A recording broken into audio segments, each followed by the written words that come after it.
الحمد لله ذي القدرة القاهرة والآيات الباهرة والآلاء الظاهرة والنعم المتوافرة أحمده سبحانه وأشكره وأتوب إليه وأستغفره وأهتدي به وأتوكل عليه وأشهد أن لا إله إلا الله وحده لا شريك له منزل الكتاب مسخر السحاب فاتح الباب لأهل الألباب وأشهد أن سيدنا محمدًا عبده ورسوله صاحب المقامات العالية اللهم صل وسلم على عبدك ورسولك سيدنا محمد وعلى آله وأصحابه ومن تبعهم بإحسان إلى يوم الدين أما بعد قال الله عز وجل في القرآن المجيد أعوذ بالله من الشيطان الرجيم بسم الله الرحمن الرحيم إن في خلق السماوات والأرض واختلاف الليل والنهار لآيات لأولي الألباب الذين يذكرون الله قياما وقعودا وعلى جنوبهم ويتفكرون في خلق السماوات والأرض ربنا ما خلقت هذا باطلا سبحانك فقنا عذاب النار ప్రశంసలు పొగడ్తలు సమస్త లోకాలకు ప్రభు అయిన అల్లాహ్ సుబ్హానహు తఆలాకు మాత్రమే అంకితం. అల్లాహ్ కృపానుగ్రహాలు మహనీయ ముహమ్మద్ సల్లల్లాహు అలైహి వఆలిహి వసల్లంపై, ఆయనకు పూర్వం గతించిన ప్రవక్తలందరిపై, సజ్జనులపై, సత్యాన్వేషకులపై కలకాలం కురియుగాక. అభిమాన మిత్రులారా, ఆలోచన ఆరాధన అవ్వాలంటే అల్లాహ్ సుబ్హానహు తఆలా ఖురాన్లో సెలవిస్తున్న మాట, నిశ్చయంగా భూమి ఆకాశాల నిర్మాణంలో, రాత్రింబవళ్ల చక్ర భ్రమణంలో యోచించే వారికి ఎన్నో నిదర్శనాలున్నాయి. ఆ యోచనాపరులు నిల్చొని, కూర్చొని, పడుకొని ఏ స్థితిలో ఉన్నా సరే ఎల్లప్పుడూ నిత్యం అల్లాహ్ను స్మరిస్తూనే ఉంటారు. అంతేకాకుండా వారు భూమి ఆకాశాల నిర్మాణం గురించి పరిశీలిస్తూ ఇలా ప్రార్థిస్తారు కూడా, ప్రభు, నీవు ఈ విశ్వాన్ని నిష్ప్రయోజనంగా లక్ష్యరహితంగా సృజించలేదు. నీవు పరమ పవిత్రుడవు, మమ్మల్ని నరక యాతనల నుండి కాపాడు. నీవు నరకంలో పడవేసిన వాణ్ణి ఘోరమైన అవమానానికి గురి చేసినట్టే.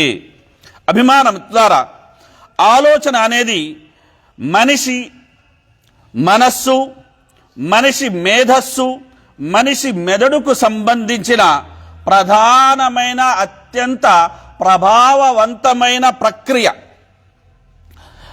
అది మనిషి జీవిత విధానాన్ని, నిర్ణయాలను ప్రభావితం చేస్తుంది. దీన్నే మనం చింతన అని, యోచన అని, తలంపు అని, తలపు అని, తలపోత అని చెప్పుకుంటూ ఉంటాం. అయితే మన తలంపులు తలవంపులుగా మారకూడదు.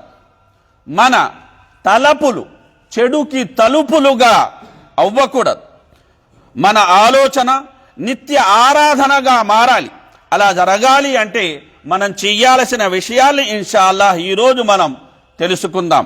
అభిమాన మిత్రులారా, మనిషి మేధోశక్తికి ఆలోచనలే పునాది. ఆలోచనలు జీవితాన్ని మలుపు తిప్పే శక్తిని కలిగి ఉంటాయి. కాబట్టి వాటిని సద్వినియోగం చేసుకోవడం చాలా ముఖ్యం. ఆలోచన ఎప్పుడూ ఏమీ చెయ్యదు, అది వస్తూ పోతూ ఉంటుంది. ఏ ఆలోచనలు ఎంచుకోవాలో నిర్ణయించాల్సింది మన చేతల్లో గనక మనం ఉంచుకున్నట్టయితే అది మనకు ఎంతో మేలు చేస్తుంది. సదాలోచన, దురాలోచన, దూరాలోచన, వీటిలో మనకు ఏ ఆలోచన అవసరమో దాన్నే మనం ఎంచుకోవాలి. కానీ మనలో అధిక శాతం మంది అలా చెయ్యడం లేదు. మనకు వచ్చిన ఆలోచనలన్నిటినీ ఎంచుకుంటున్నాము గనకనే మన బతుకులు అనేవి గందరగోళంగా ఉన్నాయి అన్న విషయాన్ని మనం ఈ సందర్భంగా గమనించాలి. కనుక అభిమాన మిత్రులారా, ఆలోచనలు మన మనస్సులో నిరంతరం ప్రవహించే నది లాంటివి. కొన్ని ఆలోచనలు మనల్ని ముందుకు నడిపిస్తాయి, మరికొన్ని ఆలోచనలు మనల్ని వెనక్కి నెట్టుతాయి. అలాగే మరికొన్ని దుష్ట ఆలోచనలు మనల్ని నట్టేట నిండా ముంచుతాయి.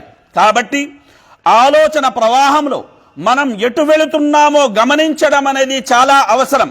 మన ఆలోచనలే మన భవిష్యత్తును నిర్ణయిస్తాయి అన్న విషయాన్ని కూడా మనం దృష్టిలో పెట్టుకోవాలి.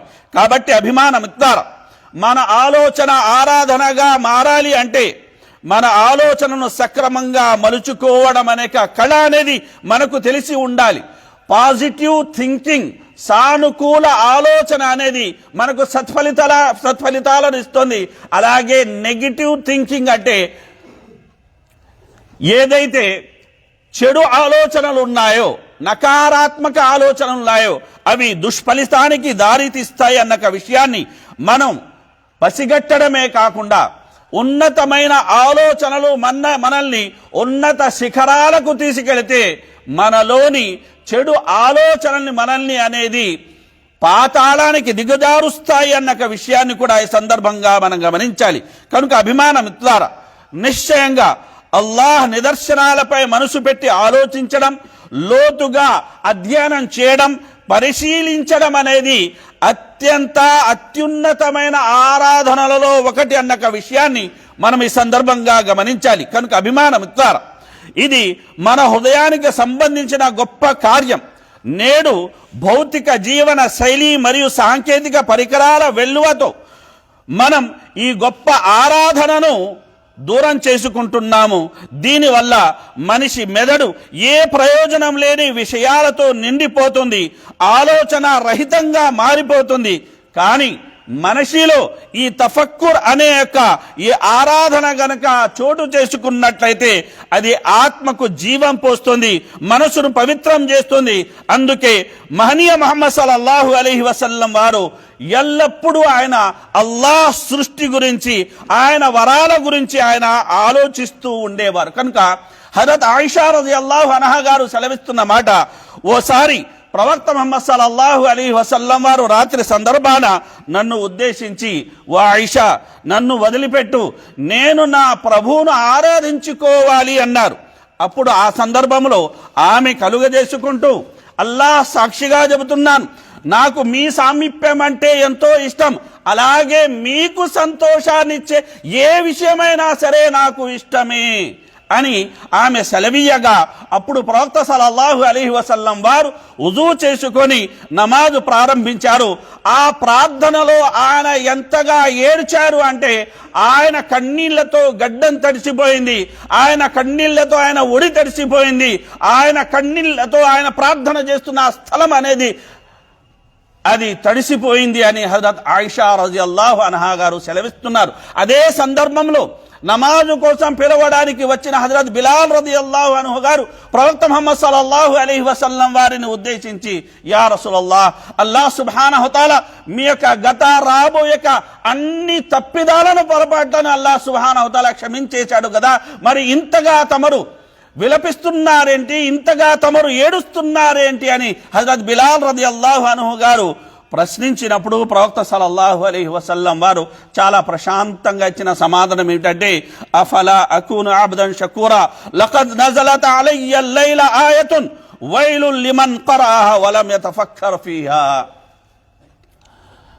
ఇన్ని అనుగ్రహాలు నాకు అల్లాహ్ సుబ్హానహు తఆలా ప్రసాదించాడు, మరి వీటికి గాను నేను కృతజ్ఞత కలిగిన ఒక మామూలు దాసుడిగా మారకూడదా, అవ్వకూడదా అని ప్రవక్త సల్లల్లాహు అలైహి వసల్లం వారు సెలవీయడమే కాకుండా ఈ రాత్రిన నా మీద కొన్ని ఆయతులు అనేవి అవతరింపజేయడం అనేది జరిగింది. ఆయతులు ఏమిటి? ప్రారంభంలో నేను చదివిన ఆయతులు. కొన్ని ఆయతులను అల్లాహ్ సుబ్హానహు అవతరింపజేశాడు. ఆ ఆయతును చదివి దాని గురించి యోచించని వారికి, ఆలోచించని వారికి వినాశనం రాసి పెట్టి ఉంటుంది అని మహనీయ ముహమ్మద్ సల్లల్లాహు అలైహి వసల్లం వారు సెలవిచ్చారు. కనుక అభిమానం మిత్రులారా, అల్లాహ్ సుబ్హానహు తఆలా తన పవిత్ర గ్రంథంలో మనల్ని ఆలోచించమని మరియు లోతుగా పరిశీలించమని, అధ్యయనం చేయమని అల్లాహ్ సుబ్హానహు తఆలా కోరాడు. అలాగే అల్లాహ్ నిదర్శనాలను చూసి చూడనట్టుగా వెళ్ళిపోయేవారు, అజాగ్రత్త పరులను అల్లాహ్ సుబ్హానహు తఆలా హెచ్చరించాడు కూడా. కనుక అల్లాహ్ సుబ్హానహు తఆలా ఖురాన్లో అంటున్నాడు, వకఅయ్యిం మిన్ ఆయతిన్ ఫిస్ సమావాతి వల్ అర్ద్ యముర్రూన అలైహా వహుం అన్హా ముఅరిదూన్. ఆకాశాలలోను మరియు భూమిలోను ఎన్నో నిదర్శనాలు ఉన్నాయి, వారు వాటి మీదుగా వెళుతున్నారు గాని వాటిని పట్టించుకోకుండా ముఖం చాటేస్తున్నారు. అభిమానం ద్వారా ఈరోజు ప్రపంచంలో అధిక శాతం మంది సృష్టికర్త అయిన అల్లాహ్ సుబ్హానహు తఆలాను వీడి సృష్టితాలను ఎందుకు కొలుస్తున్నారు అంటే సృష్టిని గురించి వారు ఆలోచించడం లేదు, చింతన అనేది చెయ్యడం లేదు. అభిమానం ద్వారా ఎక్కడో వెళ్లాల్సిన అవసరం లేదు. రోజు తాగే నీరుని మనం తీసుకుంటే ఈ నీటిని మనకు ప్రసాదించిన వాడు ఎవరు? రోజు మండించే నిప్పును మనం తీసుకుంటే ఆ నిప్పును రాజేసే దానికి కారణమయ్యే యొక్క చెట్టుని సృజించినది ఎవరు? అలాగే అభిమానం ద్వారా మనం ఒక్క క్షణం కూడా ఆగకుండా శ్వాసిస్తున్న యొక్క ఈ గాలిని మనకు ప్రసాదించింది ఎవరు? అలాగే ఈ భూమిని చాపలా పరిచింది ఎవరు? ఆకాశాన్ని కప్పులా చేసింది ఎవరు? ఈ పంచభూతాల యొక్క సమ్మేళనమే మన శరీరం, మనల్ని పుట్టించింది ఎవరు? కనుక ఈ విషయాన్ని గురించి మనిషి ఆలోచించినట్లయితే నిజకర్తను అతను గుర్తించగలడు, నిజ స్వామిని అతను గ్రహించగలడు, నిజ ఆరాధ్యుడైన అల్లాహ్ సుబ్హానహు తఆలాను మాత్రమే అతను ఆరాధిస్తాడు అన్న విషయాన్ని మనం ఈ సందర్భంగా గమనించాలి. కనుక అభిమాన మిత్రులారా, ఆలోచించడం అనేది, యోచించడం అనేది, అలాగే పరిశీలన అనేది, చింతన అనేది ఇది ప్రవక్తలందరి సాంప్రదాయం, దైవ భీతి పరుల యొక్క ఈ మార్గం. కనుక అబ్దుల్లా బిన్ ఉత్బా రహ్మతుల్లాహ్ అలైహి గారు ఉమ్మె దర్దాని ప్రశ్నించారు. అబూ దర్దా గారు చేసే ప్రార్థనలో అత్యుత్తమ ప్రార్థన ఏమిటి అని ప్రశ్నించినప్పుడు అజ్జిక్రు వత్ తఫక్కుర్ అని చెప్పారు. ఒకటి అల్లాహ్ స్మరణ, రెండవది సృష్టితాల గురించిన యొక్క చింతన అని ఆమె తెలియజేయడం అనేది జరిగింది. కనుక అభిమానం ఇస్తారా, ఇక్కడ మనం గమనించాల్సిన విషయం ఏంటంటే ఇమాం షాఫీ రహ్మహుల్లాహ్ సెలవిస్తున్న మాటలు పలకడానికి మౌనం ద్వారా సహాయం పొందండి, మరియు విషయాల్లోని లోతైన సారాంశాన్ని గ్రహించడానికి ఆలోచన ద్వారా సహాయం పొందండి అని ఇమాం షాఫీ రహ్మహుల్లాహ్ గారు సెలవిచ్చారు. అదేవిధంగా అభిమానం ద్వారా అబ్దుల్లాహ్ బిన్ అబ్బాస్ రజియల్లాహు అన్హు గారు చెప్తున్న మాట ఏమిటంటే ఆలోచన రహితమైన రాత్రి ప్రార్థన కన్నా, తహజ్జుద్ ప్రార్థన కన్నా ఆలోచనతో కూడిన, చింతనతో కూడిన మామూలు 2 రకాతులు మేలైనవి అని అబ్దుల్లాహ్ బిన్ అబ్బాస్ రజియల్లాహు అన్హు గారు సెలవిచ్చారు. కనుక మనం ఏదైనా మాట్లాడే ముందు మౌనంగా ఉండి ఆలోచిస్తే మన మాటలు అర్థవంతంగా మరియు తప్పులు లేకుండా ఉంటాయి. అలాగే ఏదైనా విషయాన్ని లోతుగా అర్థం చేసుకోవాలంటే దానిపై నిశ్చితంగా దృష్టి పెట్టడం మరియు ఆలోచించడం అనేది చాలా అవసరం. కనుక సుఫ్యాన్ బిన్ ఉయైనా రహ్మతుల్లాహ్ అలైహి గారు సెలవిస్తున్న మాట, మనిషికి ఆలోచించే అలవాటు ఉంటే అతనికి ప్రతి వస్తువులోనూ ఒక పాఠం అనేది కనబడుతుంది. కనుక ఎవరైతే అల్లాహ్ సృష్టిని చూసి ఆలోచిస్తారో వారికి చిన్న చీమ నుండి మొదలు అనంతమైన ఆకాశం వరకు ప్రతి చిన్న పెద్ద విషయంలోనూ అల్లాహ్ యొక్క గొప్పదనం మరియు జీవితానికి కావాల్సిన గొప్ప నీతి అనేది అల్హమ్దులిల్లాహ్ దొరుకుతుంది. ఆలోచన అల్లాహ్ సుబ్హానహు తఆలా మనకు ప్రసాదించిన గొప్ప అనుగ్రహం. కనుక అభిమానం ద్వారా అల్లాహ్ సుబ్హానహు తఆలా సృష్టితాల గురించి, ఆయన శక్తి సామర్థ్యాల గురించి, సృష్టిలో ఆయన నింపిన యొక్క రాత్రి రూపంలో కానీ, పగటి రూపంలో కానీ, సూర్యుడి రూపంలో కానీ, చంద్రుడి రూపంలో కానీ, నక్షత్రాల రూపంలో కానీ, అలాగే నదీ నదాల రూపంలో కానీ, పక్షుల రూపంలో కానీ, జంతు యొక్క జంతువుల రూపంలో కానీ చరాచరాల రూపం అన్నిటిలోనూ అల్లాహ్ సుబ్హానహు వ తఆలా ఏ నిదర్శనాలనైతే పెట్టాడో ఆ నిదర్శనాల గురించి ఆలోచించాల్సిన, అర్థం చేసుకోవాల్సిన అవసరం అనేది ఎంతైనా ఉంది. ఇక అభిమానం మిత్రులారా, మనం చేయాల్సిన ఆలోచనల్లో ఒకటి, ఈ ప్రపంచం అనేది అశాశ్వతమైనది, పరలోకమే శాశ్వతమైనది అన్న యొక్క విషయాన్ని మనం ఈ సందర్భంగా ఆలోచించాలి. కనుక అభిమాన మిత్రులారా, ఉమర్ రలియల్లాహు అన్హు గారు ప్రవక్త ముహమ్మద్ సల్లల్లాహు అలైహి వసల్లం వారిని ఒకసారి గమనించారు. ఆయన నేలపై పడుకుని ఉన్నారు, సాప వేసుకొని నేలపై మీద పడుకున్నారు. ఆ సాప సాయలు అనేవి ఆయన శరీరం మీద ఉన్నాయి. ఆ సందర్భంలో ఉమర్ రలియల్లాహు అన్హు గారు కలుగజేసుకొని, యా రసూలుల్లాహ్, దీనికైనా మెత్తైన పరుపు మీద మీరు సేద తీరొచ్చు కదా, ఇంత కఠినమైన సాప మీద తమరు పడుకోవాలా అంటే, అప్పుడు ప్రవక్త ముహమ్మద్ సల్లల్లాహు అలైహి వసల్లం వారు సెలవిచ్చిన మాట, నాకు ఈ లోకంతో పనే ఉంది, నేను బాటసారిని, విశ్రాంతి కోసం ఇక్కడ ఉన్నాను, ఆ తర్వాత ఈ ప్రాంతాన్ని వదిలేసి నేను వెళ్ళిపోయేవాడను అని ప్రవక్త ముహమ్మద్ సల్లల్లాహు అలైహి వసల్లం వారు సెలవిచ్చారు. అదేవిధంగా ఈ ఆలోచనలో మరో ఆలోచన ఏమిటంటే, మనం మన మరణం గురించి అనేది ఆలోచించాలి. కనుక ప్రవక్త సల్లల్లాహు అలైహి వసల్లం వారు అన్నారు, అక్సిరు జిక్ర హాజిమిల్ లజ్జాత్, మనోవాంఛల్ని అదుపులో ఉంచే, నియంత్రించే యొక్క మరణాన్ని మీ ఎక్కువగా స్మరించుకుంటూ ఉండండి అని ప్రవక్త ముహమ్మద్ సల్లల్లాహు అలైహి వసల్లం వారు ఉపదేశించారు. కనుక ఒక సమయంలో ప్రవక్త సల్లల్లాహు అలైహి వసల్లం వారు ఒక సమాధి దగ్గర కూర్చొని ఆయన ఎంతగానో విలపిస్తున్నారు, కన్నీరు మున్నీరు అవుతున్నారు. ఆ సందర్భంగా అక్కడ ఉన్న సహాబాని ఉద్దేశించి, యా ఇఖ్వతి లిమిస్లి హాదా ఫఅఇద్దు, ఓ నా సోదరులారా, ఇలాంటి దినం కోసం మీరు సత్కర్మలతోటి సిద్ధంగా ఉండండి అని ప్రవక్త ముహమ్మద్ సల్లల్లాహు అలైహి వసల్లం వారు ఉపదేశించడం అనేది జరిగింది. కనుక అభిమానం మిత్రులారా, మనిషికి ఆలోచన అనేది దిక్సూచి వంటిది. ఏ దిశలో ఆలోచిస్తే అటువైపే మన జీవిత దశ అనేది ప్రయాణిస్తుంది. కాబట్టి ఆలోచన అనేది అన్ని వైపులా సమగ్రంగా పరిశీలించి తీసుకోవాల్సిన నిర్ణయం. ఆ గుణం కలవారు భౌతికంగానే కాదు, ఆధ్యాత్మిక విషయాల్లో కూడా గొప్ప ఫలితాలను పొందుతారు. అభిమానం మిత్రులారా, ఆలోచనకు సహనం, జ్ఞానం, ధర్మపరమైన దృష్టి అనేది చాలా అవసరం. వేగంగా స్పందించడం కన్నా మనసును శాంతపరుచుకొని పరిస్థితిని అన్ని కోణాల్లో పరిశీలించి నిర్ణయం తీసుకుంటే అది అందరికీ మేలు చేస్తుంది. మొత్తానికి సరైన ఆలోచన అనేది భౌతిక విజయాలకే కాదు, ఆధ్యాత్మిక వికాసానికి కూడా మార్గం చూపుతుంది. ఇది మనలో వివేకాన్ని పెంచి శాశ్వతమైన సత్యం వైపునకు మనల్ని నడిపిస్తుంది. అందుకే మనం ఆలోచన స్పష్టతను పెంపొందించుకోవాలి.